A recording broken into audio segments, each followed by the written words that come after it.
সংসদে বক্তব্য দিতে গিয়ে তুমুল বিতর্কে জড়ালেন অভিজিৎ বন্দ্যোপাধ্যায়। গডসেকে নিয়ে উত্তপ্ত বাক্য বিনিময়। তো সংসদে কি হয়েছে আমরা দেখে নেব। দেখুন, কলকাতা হাইকোর্টের প্রাক্তন বিচারপতি এবং পশ্চিমবঙ্গের বিজেপি সাংসদ অভিজিৎ গঙ্গোপাধ্যায় কেন্দ্রীয় বাজেটে তার প্রথম বক্তৃতার সময় কংগ্রেস সাংসদ গৌরব গগৈয়ের সাথে উত্তেজনাপূর্ণ বিনিময়ে জড়িয়ে পড়েন। তার দ্বারা উচ্চারিত কিছু শব্দ পরে রেকর্ড থেকে মুছে ফেলা হয়। এই মত বিনিময়টি ঘটেছিল যখন অভিজিৎ গঙ্গোপাধ্যায়কে চেয়ারপারসন দিলীপ সাইকিয়ার বাজেটের উপর বিতর্কের সময় তার বক্তৃতা শেষ করার জন্য অনুরোধ করা হয়েছিল, যেখানে অভিজিৎ গঙ্গোপাধ্যায় বিরোধী বেঞ্চকে বলেছিলেন যে তিনি তার কথা শোনার জন্য তাদের থাকতে বলেননি।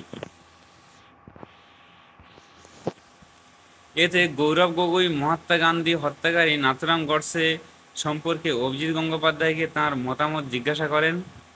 গৌরব গগৈ অভিজিৎ গঙ্গোপাধ্যায়ের একটি টিভি সাক্ষাৎকারের উল্লেখ করে এই মন্তব্য করেছিলেন, যেখানে তিনি বলেছিলেন যে যতক্ষণ না তিনি মহাত্মা গান্ধীকে হত্যার পিছনে গডসের প্রেরণা বুঝতে পারবেন, ততক্ষণ তিনি উভয়ের মধ্যে বেছে নিতে পারবেন না যে কে ঠিক ছিল। অভিজিৎ গঙ্গোপাধ্যায় গৌরব গগৈয়ের প্রতি নিন্দনীয় প্রতিক্রিয়া ব্যক্ত করেছেন, যা পরবর্তীতে অপসারণ করা হয়।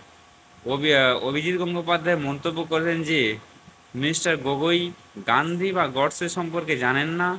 অন্যান্য তীক্ষ্ণ শব্দ আদান প্রদান করা হয়। অভিজিৎ গঙ্গোপাধ্যায় স্টুপিড কথারও ব্যবহার করেন।